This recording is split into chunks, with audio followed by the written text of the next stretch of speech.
Essa não é uma história de jogos amaldiçoados ou coisa do tipo. Em nenhum momento você vai me ouvir dizendo que o jogo falou comigo ou demonstrou reações ao que eu dizia. Não, isso não é nada sobre um jogo amaldiçoado. Tampouco sobre um glitch ou uma mensagem satânica oculta. E em nenhum momento eu liguei para a Nintendo para reclamar. Essa história é sobre uma fase que ninguém mais conseguiu abrir. Só isso.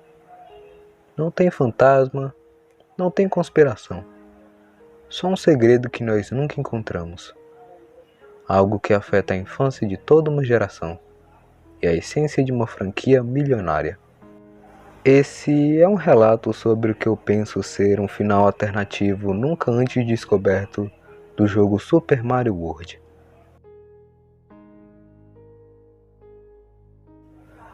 Em 1996, eu ganhei meu primeiro computador. Eu já tinha usado um antes, mas sempre na escola ou na casa de algum amigo.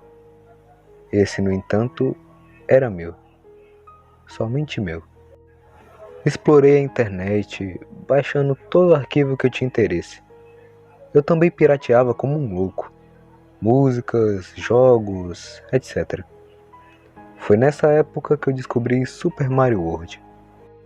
Eu nunca tive um Super Nintendo, então era uma grande novidade para mim. Baixei várias ROMs, junto com um emulador de Super Nintendo. Mas Super Mario World era o meu jogo favorito. Por mais de uma década, essa ROM foi o meu passatempo favorito. Eu jogava por horas, derrotava o Bowser cada vez mais rápido. Até que eu comecei a explorar os mundos sem nenhum propósito específico. Os códigos do Game Genie me ajudavam bastante. Eu podia desligar o timer ou entrar em um mapa específico enquanto esperava um download de qualquer coisa. Eu devo ter zerado o jogo inúmeras vezes usando esses códigos. Eu gostava dessa minha rotina. Mas isso tudo mudou quando eu vi o Bull cego.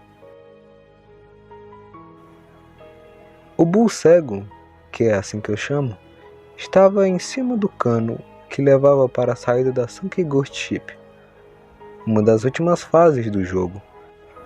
Eu o chamo assim porque ele não tinha olhos.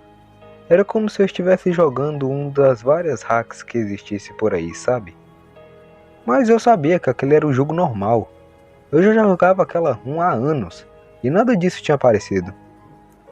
O Bull simplesmente ficava ali, bloqueando a passagem. Eu virei de costas para ele, mas ele não me perseguia. Como poderia? Ele nem podia me ver. Então, eu notei algo estranho. Havia uma chave e uma fechadura acima desse cano. Para os que não sabem disso, chaves e fechaduras servem para você terminar a fase de outro jeito ou abrir fases secretas. Mas não havia nenhuma chave ou fechadura nessa fase. E eu sabia disso. Por um momento eu pensei que eu tinha quebrado a ROM de tanto jogá-la. Eu peguei a chave e abri a tal saída secreta, imaginando que o jogo iria travar e eu teria que reiniciá-lo. Entretanto, acabei abrindo um novo caminho no mapa, uma espécie de vórtice ao lado da entrada do último mundo do jogo. Decidi ver do que se tratava. Oh God No. Esse era o nome. Não achei muito estranho, para ser sincero. Se você já jogou Super Mario World, deve saber que há uma área chamada Special World, onde tem fases com nomes estranhos.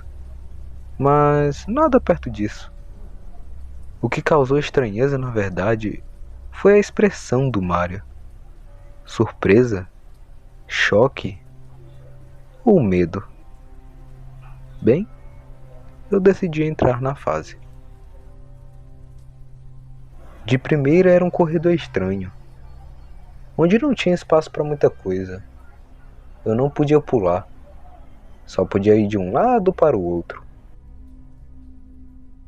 Enquanto eu andava, apareciam frases estranhas como "Eu te odeio" e "Por que você não morre?". Isso era muito estranho, como aquilo poderia entrar em um jogo como Super Mario?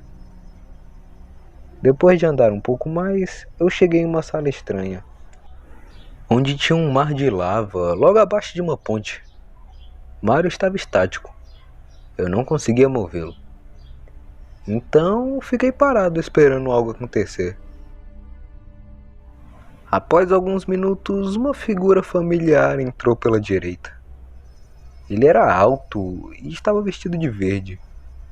Era Luigi, mas ele parecia irritado.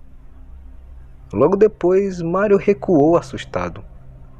É difícil dizer isso sem pensar o quanto é bizarro, mas ele realmente recuou, assustado de um jeito incomum para um enérgico personagem como ele. E então Luigi falou. Agora tudo fazia sentido. Luigi. Ele sempre foi o Player 2. Não importa o quanto ele fosse idêntico ao Mario, em sua coragem, determinação. No fim, ele era apenas o irmão. O quanto ele não deve ter odiado Mario por todos esses anos. Mas quem de nós não odiaria? Pense bem, não importa o que acontecesse, Mario sempre voltava para conquistar a adoração do público, enquanto Luigi era esquecido e deixado de lado. Você pensava que Bowser trabalhava sozinho? Não entendi isso no primeiro momento, mas depois de pensar um pouco, tudo fazia sentido. Como exatamente Bowser conseguia sequestrar a princesa tantas vezes? Bem, isso se dava porque ele tinha um ajudante infiltrado, Luigi, que provavelmente se cansou de ser esquecido e nunca receber os créditos e decidiu ajudar Bowser. Assim se juntando às forças do mal para se vingar de seu irmão.